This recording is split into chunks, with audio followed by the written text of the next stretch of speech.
Өзіңді көтөр, аялды біраз пазайып тұр. Өзіңе басқарма. Көтеріп қойсаң, анаң бәлеге қаласың. Көтермеш керек аялды.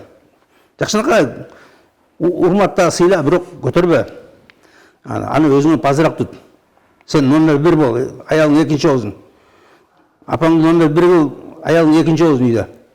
Ошонда жақшы болады. Келіп алды, атаңан да үйде, апаңан да үйде қойсың. Лимузинмен алып келесің тойға. Апаң болса москвичменен барады. Тойға. Апаң даже ойлайсың, эмне менен келет.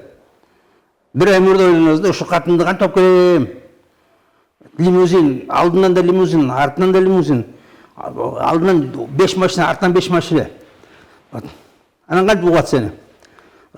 Ал өтө мен императрицам деп. Анан ошо императрица башыңа чай кайнатат. Мазгаңды биширип жейт. Ошо кутуруп, акмак болуп, бүт акчаны баарын чачып келелек катынга. Анан ошон бузулат ошонун адеп аклагы. Эми мына кутуруп вертолет, самолет, ракета, космоско учурар. Не деген адепсиздик, акмактык болот да. Тыйылгыла, урматтуу тыйылгыла.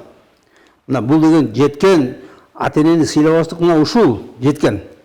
Ата-энеден уруксат сурап, ата-энеден сурап ушуга үйлөнсөм болобу, ушуга чыксам болобу деп ата-энемен кеңешип, ата-энесиз үйлөнбөш керек. Ата-эненин эмеси жок, уруксаты жок. Ата-эненин ыраазылыгы жок үйлөнбөш керек. Күрөөгө да чыкпаш керек ата-эненин уруксатысыз.